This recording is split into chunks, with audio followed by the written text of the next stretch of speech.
కంచి కామకోటి పీఠం వారి Shri Chandrasekharendra Saraswati మహావిశ్వవిద్యాలయం inter marks ఆధారంగా స్కాలర్షిప్తో కూడిన అడ్మిషన్లు. వివరాలకు కాల్ చేయండి.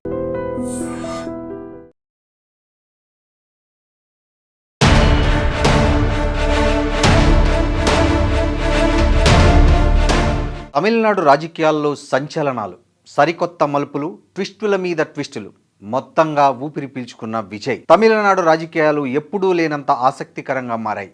దశాబ్దాలుగా సాగుతున్న ద్రావిడ పార్టీల ఆధిపత్యానికి బ్రేక్ పడేలా కనిపించింది. 2026 అసెంబ్లీ ఎన్నికల ఫలితాలు ఒక ఊహించని వార్త అయితే, తరువాత పరిణామాలు మాత్రం ఊహించని మలుపులు తిరుగుతున్నాయి. ద్రావిడ కోటలో దళపతి ప్రకంపనలు సినిమా ట్విస్టులనే తలదన్నేలా ఉంటున్నాయి. పశ్చిమ బెంగాల్లో మాజీ ముఖ్యమంత్రి రాజీనామా లేఖ కోసం గవర్నర్ ఆపసోపాలు పడుతుంటే, తమిళనాడులో మాత్రం గవర్నర్ అపాయింట్మెంట్ లేఖ కోసం విజయ్ అవస్థలు పడుతున్నారు. తమిళనాడు రాజకీయాల్లో దశాబ్దాలుగా డిఎంకే, అన్నా డిఎంకేల మధ్య అధికారం మారుతూ వచ్చింది. కానీ విజయ్ నేతృత్వంలోని తమిళిగ వెట్రి కళిగం టీవీకే ఈ ధోరణిని బద్దలు కొట్టింది. 2026 ఎన్నికల ఫలితాల్లో టీవీకే సింగిల్ లార్జెస్ట్ పార్టీగా అవతరించడం ద్వారా తమిళ ప్రజలు మార్పును కోరుకుంటున్నారని స్పష్టమైంది. ముఖ్యంగా యువత, కొత్త ఓటర్లు విజయ్ వైపు మొగ్గు చూపడం తమిళ రాజకీయాల్లో పెద్ద మార్పుగా చూడాల్సింది. సాధారణంగా అతిపెద్ద పార్టీని ప్రభుత్వ ఏర్పాటుకు ఆహ్వానించడం ఆనవాయితీ. అయితే తమిళనాడు గవర్నర్ రాజేంద్ర విశ్వనాథ్ ఆర్లేకర్ స్పష్టమైన మెజారిటీ, మ్యాజిక్ ఫిగర్ 118 లేనిదే ప్రమాణ స్వీకారానికి అనుమతించబోమని చెప్పడం తమిళ రాజకీయాల్లో పెద్ద ట్విస్ట్గా మారింది.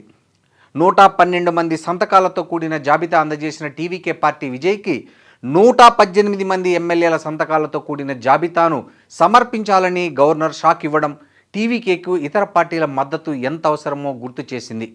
గత కొన్నేళ్లుగా డిఎంకేతో గట్టి బంధం కలిగి ఉన్న కాంగ్రెస్ ఇప్పుడు టీవీకేకి మద్దతు ప్రకటించడం ఒక పెద్ద వ్యూహాత్మక మార్పు. డిఎంకే బలం తగ్గుతున్న తరుణంలో కొత్తగా పుంజుకుంటున్న టీవీకేతో చేతులు కలపడం ద్వారా రాష్ట్రంలో తన ఉనికిని కాపాడుకోవాలని కాంగ్రెస్ భావిస్తోంది. ఇది డిఎంకే కూటమిని రాష్ట్ర స్థాయిలో బలహీనపరిచే అవకాశం ఉంది. తమిళనాడు రాజకీయాల్లో రిసార్ట్ పాలిటిక్స్ కొత్తేమీ కాదు. గతంలో శశికళ, పన్నీర్ సెల్వం వివాదం మనందరికీ గుర్తుండే ఉంటుంది. ప్రస్తుతం ఏ పార్టీకి స్పష్టమైన మెజారిటీ లేకపోవడంతో అన్నా డిఎంకే వంటి పార్టీలు తమ ఎమ్మెల్యేలను కాపాడుకోవడానికి రిసార్ట్లకు తరలించాయి. దీంతో చిన్న పార్టీల నుండి గెలిచిన వారికి, స్వతంత్ర అభ్యర్థులుగా గెలిచిన వారికి భారీ డిమాండ్ ఏర్పడింది. విజయ్ తన ప్రసంగాల్లో ద్రవిడ సిద్ధాంతం, జాతీయవాదం కలగలిపి కొత్త పంతాను అనుసరించారు. ఇది కరుడుగట్టిన డిఎంకే మద్దతుదారులను కూడా ఆలోచనలో పడేసింది. అన్నా డిఎంకే పతనం టీవీకేకి ప్లస్ పాయింట్ అయింది. ఎందుకంటే ఆ పార్టీ ఓటు బ్యాంకులో మెజారిటీ వాటా విజయ్ వైపు మళ్ళింది. దీంతో తమిళనాడులో హంగు పరిస్థితి కొనసాగింది. విజయ్ ముఖ్యమంత్రి కావాలంటే కాంగ్రెస్తో పాటు ఇతర చిన్న పార్టీల మద్దతు అనివార్యంగా మారింది. అయితే డిఎంకే కూడా తన పట్టు కోసం తెర వెనుక ప్రయత్నాలు చేస్తోంది. గవర్నర్ గడువు ముగిసేలోపు ఎవరు బలాన్ని నిరూపించుకుంటారనేది తమిళ రాజకీయాల్లో ఈ క్షణం వరకు $1 మిలియన్ ప్రశ్న. మే 4 విడుదలైన తమిళనాడు ఎన్నికల ఫలితాల్లో టీవీకే 108 సీట్లు గెలిచి అతిపెద్ద పార్టీగా అవతరించింది. ఇక డిఎంకే 59 స్థానాలు, అన్నా డిఎంకే 47 స్థానాలు, కాంగ్రెస్ 5 స్థానాలు, పిఎంకే 4 స్థానాలు, ఇతర పార్టీలు అంటే సిపిఐ, సిపిఎం, విసికే వంటివి 11 సీట్లు గెలుచుకున్నాయి. 108 సీట్లు గెలుచుకున్న టీవీకే మ్యాజిక్ ఫిగర్ 118 సీట్లకు 10 సీట్ల దూరంలో ఉండడంతో ప్రభుత్వ ఏర్పాటుకు మద్దతు కూడగట్టే ప్రయత్నాలు చేస్తోంది. గవర్నర్ అపాయింట్మెంట్ కోరడం, ఆయన ఇవ్వడం, అంతలోనే అపాయింట్మెంట్ ఇవ్వకుండా మొత్తం అభ్యర్థుల జాబితా కావాలనడంతో తమిళ రాజకీయాలు ఎండాకాలం ఉష్ణోగ్రతలతో పోటీ పడ్డాయి.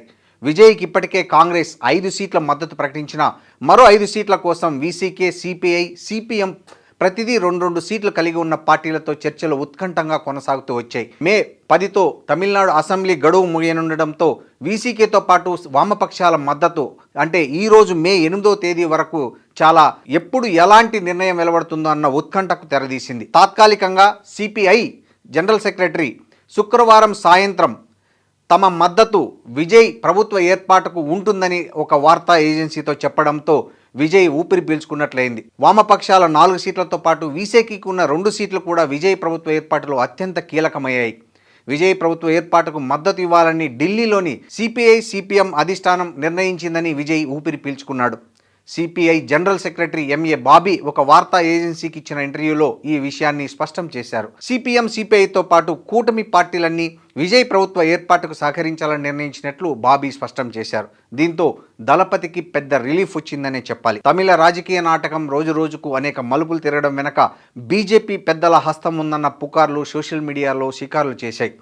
తలైవ సూపర్ స్టార్ రజనీకాంత్ను సీఎంగా పెట్టి డిఎంకే ఏఐడిఎంకే పార్టీల పొత్తుతో బీజేపీ సహకారంతో ప్రభుత్వాన్ని ఏర్పాటు చేయనున్నట్లు 2 రోజులుగా సోషల్ మీడియాలో పుకార్లు వైరల్ అయ్యాయి. ఇల్లు అలకగానే పండగ కాదు అనే సామెత ఇప్పుడు తమిళ రాజకీయాలకు ముఖ్యంగా విజయ్ విషయంలో అతికినట్లు సరిపోతుంది. 108 సీట్లు గెలుచుకున్న విజయ్ పార్టీ సీఎం పీఠం ఎక్కాలంటే మరో 10 సీట్లు అనివార్యం. ఇప్పుడు కాంగ్రెస్, వామపక్షాలు, వీసీకే పార్టీల రూపంలో ఆ మద్దతు దొరకడం రాజకీయ పద్మవ్యూహం నుండి విజయ్కి గ్రేట్ ఎస్కేప్గా మారింది. మొత్తానికి తమిళనాడు రాజకీయ చరిత్రలో ఒక కొత్త శకం మొదలు కాబోతుందా? విజయ్ దళపతి పాలనలో తనదైన ముద్ర వేస్తారా? ఒకవైపు 2 బలమైన ద్రావిడ పార్టీలు వేసే ఎత్తులు, మరోవైపు డ్రాగన్ లాంటి బీజేపీ అవకాశవాద జిత్తులను విజయ్ చిత్తు చేస్తారా, చిత్తైపోతారా అనేది తేలడానికి మరికొంత సమయం వేచి చూడాల్సిందే.